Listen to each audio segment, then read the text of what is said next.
Assalamualaikum warahmatullahi wabarakatuh. Perkenalkan, nama saya Rizky Fajirmawan. Dari saya dari Prodi Pendidikan Agama Islam, NIM 202007291 dari kelas C. Saya akan mempresentasikan hasil dari makalah saya yang berjudul Membentuk Karakter Jiwa Pahlawan Melalui Budaya Adat Istiadat di Yogyakarta. 1. Pengertian kebudayaan. Sebelum kita membahas tentang kebudayaan di Yogyakarta, kita perlu mengetahui pengertian dari kebudayaan. Kebudayaan berasal dari kata budaya, sedangkan budaya adalah bentuk jamak dari kata budidaya yang berarti cinta, karsa, dan rasa. Menurut para ahli kebudayaan adalah A.E.B. Taylor mengungkapkan bahwa budaya adalah suatu keseluruhan kompleks yang meliputi pengetahuan, kepercayaan, kesenian, moral, keilmuan, hukum, adat istiadat, dan kemampuan yang lain serta kebiasaan yang didapat oleh manusia sebagai anggota masyarakat. B. Arlington juga mengungkapkan bahwa kebudayaan dapat dipandang sebagai konfigurasi tingkah laku yang dipelajari di mana unsur pembentukannya didukung dan diteruskan oleh anggota masyarakat lainnya. Yang kedua, unsur-unsur kebudayaan. Para ahli kebudayaan memandang kebudayaan sebagai suatu strategi. Salah satu strategi adalah memperlakukan kebudayaan bukan sebagai kata benda, melainkan kata kerja. Dalam pengertian demikian, kebudayaan dapat dipahami sebagai hasil dari proses cinta, karsa, dan rasa.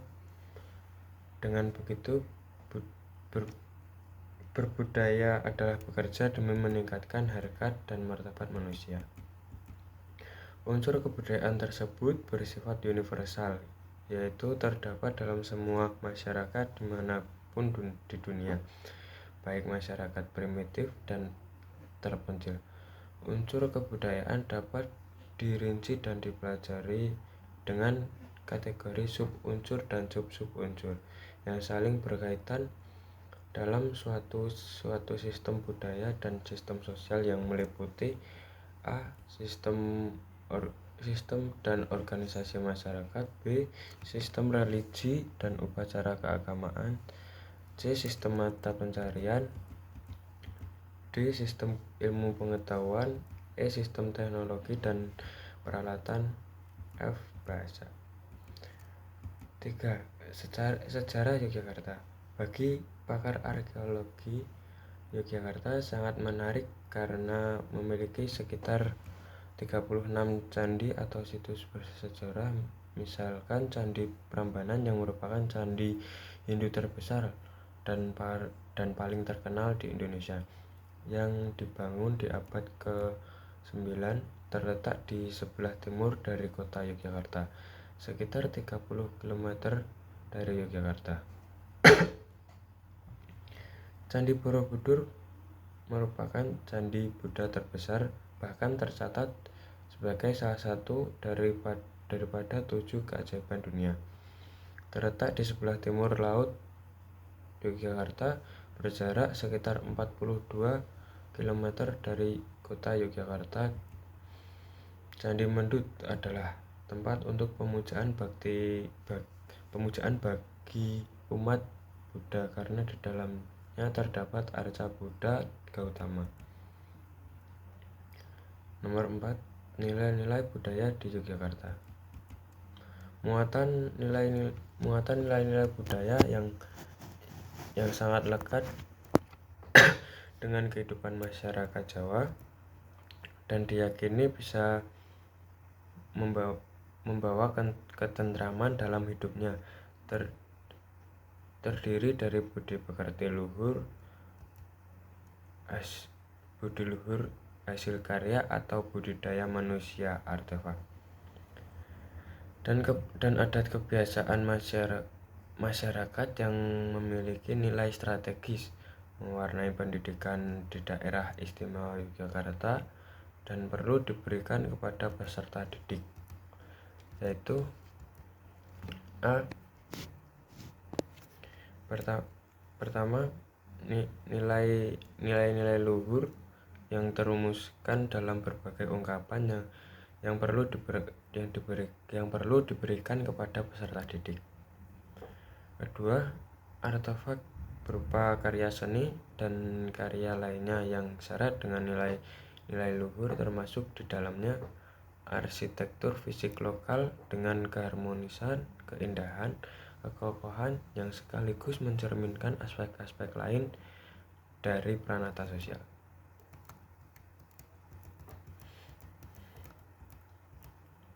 Lima, adat kebudayaan Yogyakarta. Dalam hal kebudayaan Provinsi Yogyakarta masih sangat kental dengan budaya Jawanya.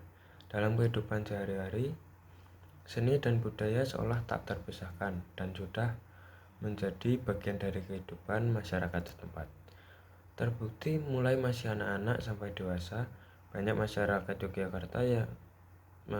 Yogyakarta sangat sering menyaksikan dan mengikuti beraneka ragam acara kesenian dan budaya di kota ini.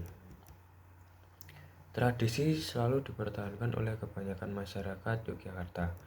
Bahkan setiap tahapan kehidupan mempunyai arti sendiri. Nilai-nilai tradisional selalu mewarnai upacara-upacara adat budaya Jogja. Bagi masyarakat Provinsi Yogyakarta, seni dan budaya sudah menjadi satu bagian yang seolah tak terpisahkan dari kehidupan mereka. 6. Seni tradisi di Yogyakarta. Seni tradisi yang merupakan salah satu budaya masyarakat Yogyakarta, keberadaannya mulai terancam dengan hadirnya teknologi informasi. Pertunjukan seni tradisi yang pada hakikatnya adalah sarana hiburan mulai terpinggirkan. Hal ini disebabkan penyelenggara pertunjukan seni tradisi harus melibatkan banyak orang, sehingga memerlukan biaya besar. Persoalan ini bertolak belakang dengan hiburan yang memanfaatkan perangkat keras teknologi informasi yang menjadikan dunia tanpa batas. Teknologi informasi memungkinkan seseorang memenuhi kebutuhannya termasuk hiburan hanya dengan mudah. Hiburan merangsek kehidupan melalui layar televisi, tayangan hiburan dari yang berbobot hingga yang sekedar menjual gosip seperti infotainment telah menyusup ke dalam rumah dan menggempur kehidupan selama 24 jam. Akibatnya pertunjukan seni tradisi yang di negeri ini mempunyai sejarah panjang mulai kembang kempis, hidup tidak, mati pun tidak. Disadari bahwa hidup matinya seni tradisi sangat dipengaruhi oleh faktor-faktor eksternal seperti perubahan situasi politik dan ekonomi yang bermuara pada perubahan selera masyarakat penikmat seni. Ketujuh, ragam kesenian Yogyakarta. Tidak hanya di Yogyakarta, ragam kesenian tradisional Yogyakarta telah dikenal dan dipentaskan di seluruh Indonesia, bahkan di dunia. Seperti contohnya wayang kulit yang telah populer juga di luar Indonesia. Selain itu, berbagai seni tari juga telah beberapa kali ditampilkan di negara-negara lain seperti Jepang. Jadi kita harus bangga dengan budaya Indonesia, khususnya Yogyakarta, yang telah berperan dalam mengharumkan nama bangsa. Dan untuk Anda yang ingin mengenal macam-macam kesenian khas Jogja, berikut ini adalah beberapa jenis ragam kesenian tradisional Yogyakarta, diantaranya yaitu pertama, ketoprak. kedua wayang kulit, ketiga wayang wong, keempat wayang golek, kelima jadilan. Yang kedelapan, makanan khas Yogyakarta. Wisata kuliner oleh-oleh khas Yogyakarta menjadi salah satu daya wisata DIY yang mampu mendatangkan manfaat yang besar terhadap perekonomian masyarakat. Sudah bukan rahasia umum jika Yogyakarta memiliki makanan dan oleh-oleh khas seperti bakpia, geplak, yangko, gudeg, jadah tempe, kipo, dan lain-lain. Interaksi dengan daerah-daerah di Indonesia maupun negara asing seperti India, Cina, Eropa, serta Asia Barat menambah cita rasa dan variasi makanan di Yogyakarta. Hal inilah yang mendorong wisatawan tertarik mencicipi kuliner khas Yogyakarta. Sebagai contoh, bakpia patok. Bakpia patok tidak sepenuhnya asli Jogja, namun pengaruh dari Cina. Makanan tersebut di Cina namanya Tolupia, berasal dari dialek Hokkien yang berarti kue berisi daging. Akan tetapi bakpia yang populer di Yogyakarta ini telah beradaptasi dengan lidah lokal dengan isinya bukan daging tapi kacang hijau. Yang terakhir, aturan unik di Yogyakarta. Daerah istimewa yang dipimpin oleh Sri Sultan Hamengkubuwono X ini memiliki banyak cerita yang diyakini turun-menurun. Di antaranya banyak mitos yang ada di Jogja. Ada lima aturan tidak tertulis dan juga diyakini hingga saat ini. Yang pertama, Sultan tidak boleh melewati Plengkung Gading.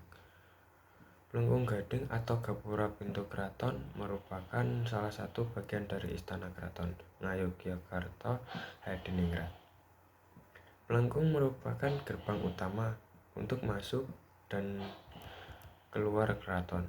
Salah satu plengkung itu adalah Plengkung Gading yang terletak di sebelah selatan alun-alun Kidul. Plengkung ini merupakan pintu keluar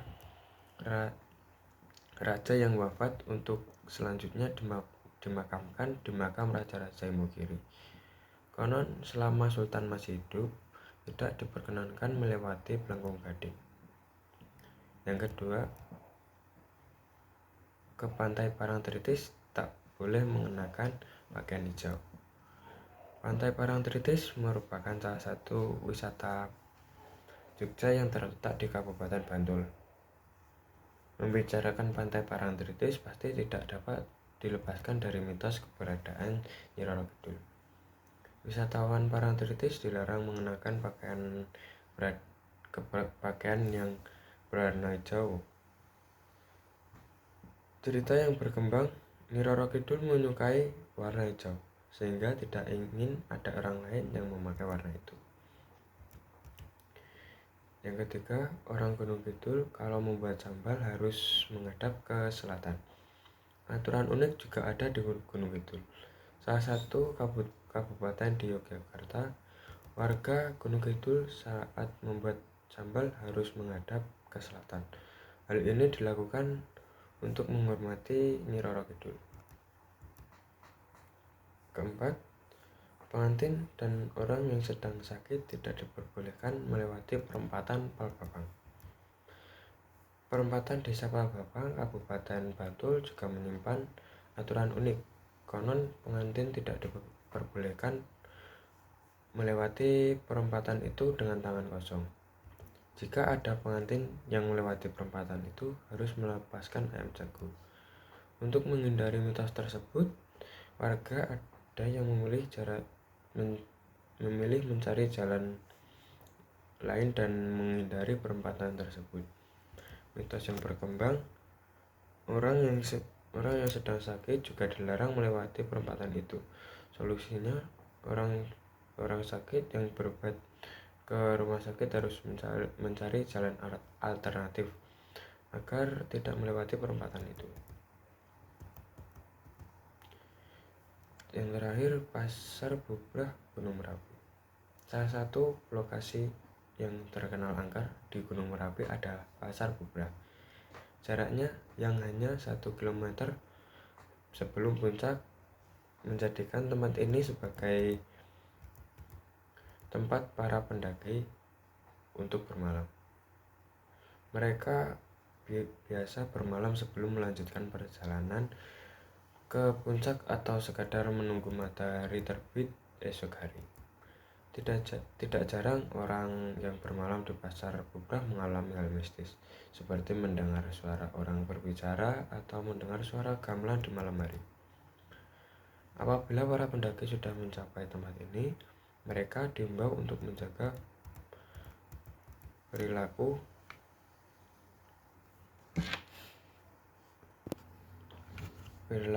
dan perkataan.